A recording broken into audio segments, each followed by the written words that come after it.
there, good morning, happy Wednesday. Okay, as we get ready and allow people to come in, you can comment below. How are you doing today? Are you getting ready for the 4th of July? It's gonna be a little different this year compared to previous. I don't even know if they're doing fireworks in this area. Are they doing fireworks in your area? You can comment below. Let me know how you're doing today. In just a couple minutes, we're gonna get started with down dog, the pelvis, and your low back. And this will also correlate to habits that you might be doing unconsciously throughout the day, and then you're bringing onto your yoga mat, which are kind of sabotaging the results that you really want for your practice. So how do you know? Well, you wake up in the middle of the night following a practice with low back soreness. You wake up in the morning and you feel, hey there, Dean, good morning. Good to see you on here. You wake up in the morning with, I am doing so much better. Thank you so much. But you wake up in the morning with low back soreness or stiffness. It could be because of how you're doing your down dog. So of course, I know most of you know the benefits of yoga. That's why you're dabbling in it yourself. Maybe you've been practicing a long time. But with yoga, it's quality versus quantity. So it's sometimes not how many classes you're going to or how long you're practicing. It's how you're actually doing the poses. So you can do less poses, less time on the mat, and get more benefits if you're aware of how you're practicing, okay? And today in particular, we're going to be talking about the low back. All right, so let's get started. So most of you might step onto low back or step onto the mat and have some idea of that down dog shape, right? What you might not be aware of is what you're doing in your chair throughout your workday.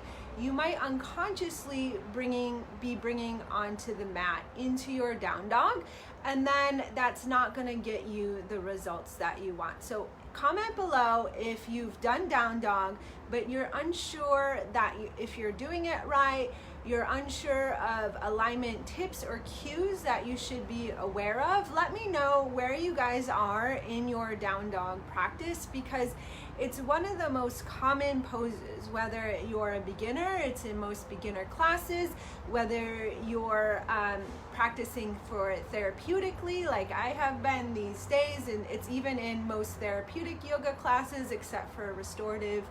And of course, it's in advanced classes as a warm-up. The thing is, even though it's in these all levels of classes, it's a really complex pose. And if you have any disc issues especially, or nerve issues, sciatica, if it's done incorrectly for your body, it really can contribute to soreness later in that day, the next day. It can even contribute to fatigue and exhaustion. So if you feel like you can't catch up, like with sleep or time, this might be why. So we're gonna go over this in particular. And I have an outline because I wanna stay on track for you guys. So let me just look here and see what I want to cover. Hold please. All right. Okay. So here, we're gonna go over briefly. I teach this a lot in my anatomy courses for yoga teacher trainings. Let me just turn sideways here so you guys can see. Most of us sit at some point throughout our day, whether we're driving or we're working on the computer. Take your hands, we're gonna talk about pelvis position. I'm gonna use some anatomical terms, just know that you don't have to really memorize or know these to feel your pelvis in down dog. It's just to give you some context. So take your hands, place them on your pelvis like this, right? You'll feel that bony, you can come into the squishy area of your waist and then come down. That hard is the bone of your pelvis, right? And all I want you to feel is your pelvis move. So as back away from the edge of your chair, the back of your chair, and just gently tilt your pelvis forward. This is called an anterior pelvic tilt. and then tilt it back. This is posterior pelvic tilt, right? We do this a lot in down dog with the cat in the cow position, right? So anterior tilt, posterior tilt. So if you look at my body as I'm doing this, of course I'm exaggerating because I want you to see what happens with the spine. As I come forward, I sit up nice and tall, and my spine comes into the lumbar area in particular, comes into a natural lordosis, right? It comes into extension. When I sit back into posterior tilt, I come into slump asana, right? Now, here's the thing. Most of us want to use, our body's not made to hold ourselves upright for 8 hours a day when we're on the computer or even driving, whatnot. So unconsciously, a lot of the time, we use the back of the chair to support ourselves so our muscles don't have to hold us upright. The problem is a lot of the time the chairs aren't situated in a way that's going to reinforce the natural curves of the spine, or you just don't know about it till now. And so you end up in slump asana while you're working, right? So you use the back of the chair, you use the back of the seat in your car, or even worse, you come home, or if you're done working from home and you sit on the couch, right? The couches, they usually really suck you into slump asana. So what happens is, Facebook, please work with me today. Lost connection there for a moment. So then your spine moves out of the natural curve, right? So what does this mean? Okay, all this anatomical position, and how does it affect your practice? So with discs especially, or nerves, either if the spine is straight and doesn't have that soft curve, the discs can be forced or pushed back. I mean, it's in the research now, the excessive pressure that's put on the spine in sitting, it's more than standing, it's more than walking. And then if you add this slump asana position, the discs are pushed out backwards even more. If you have any nerve pain, the nerves can even get overstretched in this position, so then they're lit up, they start talking to you. Okay, so that's what happens while sitting. Now, let's say you're on the couch at home, you finished your work, whatever, you're watching your kids play, maybe you're eating. And the next thing you know, an hour or so goes by, and you're like, oh, 7 o'clock, time for my yoga class. So you get up, and either right now, because some studios are open, you'll go to the studio, you'll drive to the studio, or you'll just pull your online yoga class up, and you're going to repeat that same slump asana position in your down dog. So let me show you what I mean. So there's an ideal down dog position that's going to reinforce the natural curves of the spine. That's what we want. That's going to take pressure off our discs and our nerves. And then there's the slump asana position in our down dog that's going to contribute to soreness, aches, pains, exhaustion, all that, right? So let me see if you guys can you see me on the mat here? Comment below if you can see me. Okay, that'd be super helpful. If you can't, let me know. So I'm gonna show a couple versions of down dog. I'll tuck in my shirt here so you can see my pelvis. Hi, Chris from Colton, California. Nice to meet you. Glad you can be joined. Can you see me on the mat over here? Just comment below. All right, so we have down dog, right? And most of the time, what I see in the clinic, we'll get rid of my hair too, is this unconscious repeating of a habit of just body position is brought onto the mat, okay? So remember that slump asana position. Then someone comes to do their forward fold, and they're again in the slump asana position, putting a lot of pressure on the discs, and they bring it to their down dog because they want to get good benefits from their down dog, maybe get the heels to the floor, which brings me to the next point. But then they're repeating that slump asana and down dog, that rounded shape, versus, ready, an anterior pelvic tilt in down dog. It's the most common mistake I see in down dog. So remember, we were talking about the anterior posterior tilt, right? So we have the cat position here, we have the cow position. Ideally, with a strong core, you want to move from the cow position into down dog. So that's that cue that teachers are saying that maybe doesn't make a whole lot of sense to you, of allowing the sit bones to spread wide, tilting the pelvis gently forward, allowing the inner thighs to spiral towards the wall behind you. All those cues are directed to help the pelvis tilt forward. So next time you step on the mat and you're hearing the teacher cueing, be aware of your position of the down dog. Now I'm going to take it a couple levels further. Let's say, for example, okay, you're going to start from the beginning, you're going to put yourself into the cow pose, you're going to engage your core, you're going to lift up. So in the beginning phases of down dog, you might be able to maintain this nice V-shaped form, but then you try to straighten your legs. What happens for most people is they round, right? There's this spot of stickiness where they slowly straighten the legs and boop, their pelvis goes like this. However, they're not aware of it, and that's the benefit of working with someone one-on-one, whether it be online or in a class, or physically having a teacher present to help you with the alignment. A lot of times with group classes, however, there's one teacher for how many people, so it's hard to do in a large group class, which is why you have to be responsible for your own practice and really slow down and listen to the sensations in the body, which is going to bring me to the next point. But let me just give you a little trick here to maintain that anterior pelvic position when you come into down dog. So again, you're going to be from the the cow position. You're going to engage your core, and as you lift the hips high, coming into down dog, you're going to maintain your core strength, maintain that anterior pelvic position, and then maybe just keep the knees bent.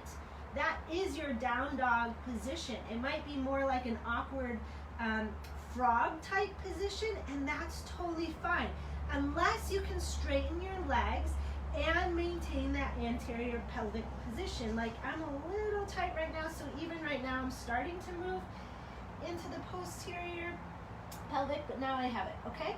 So this versus this, see the difference?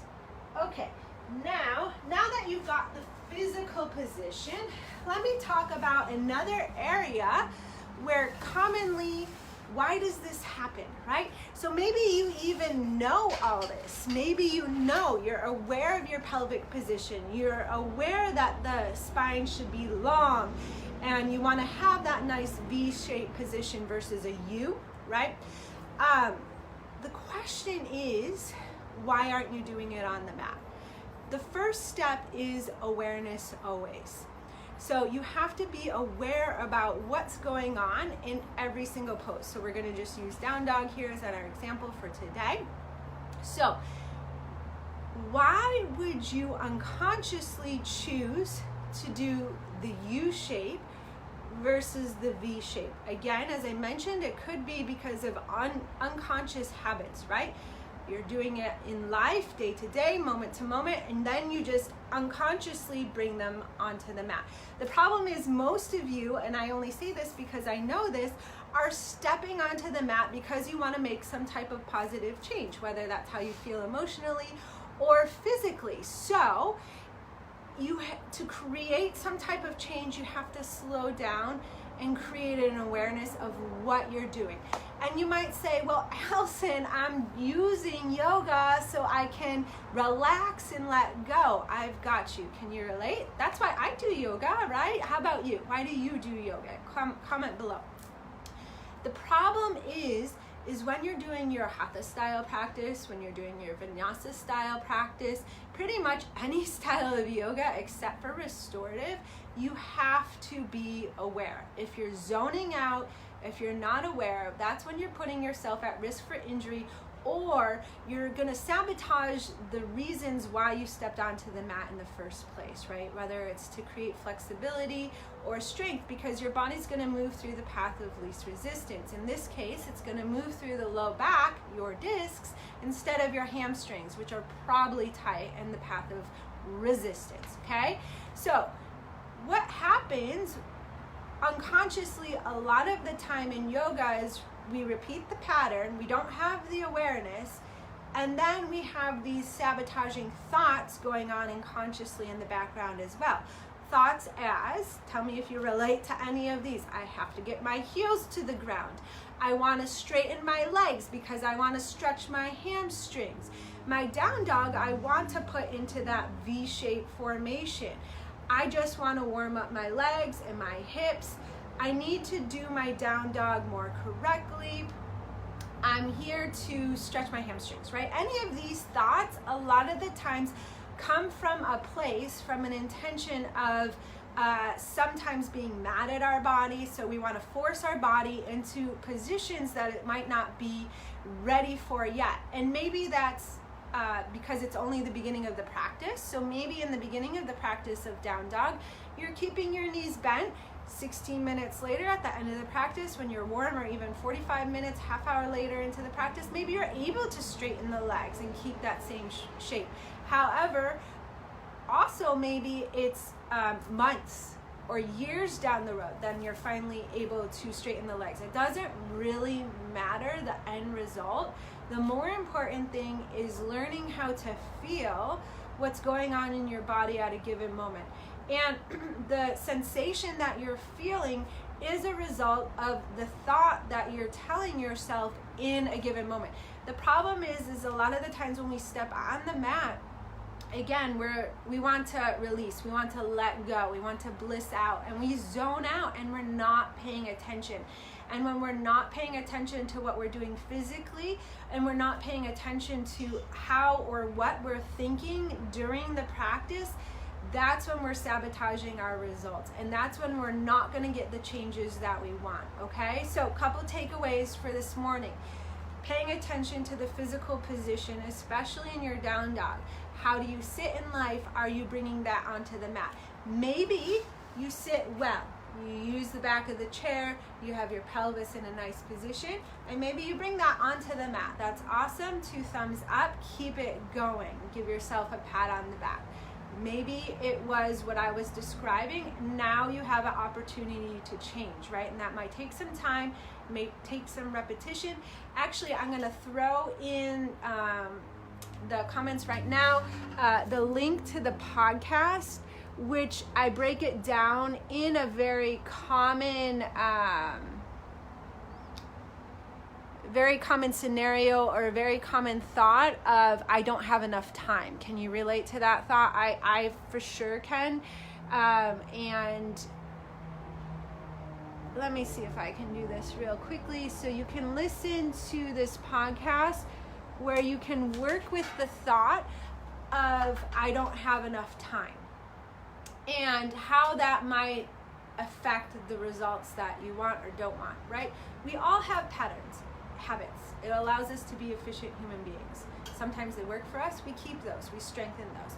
We get rid of the ones that don't work, right? And how do we know? We're not getting the results we want, okay? So today, this is specifically for down dog. So you can go listen to the podcast talking about how to change some of these habits, how to change some of these thoughts, okay? And then so you're going to pay attention to the physical position, and then you're going to pay attention to what's happening in those thoughts in your mind in the moment. Okay?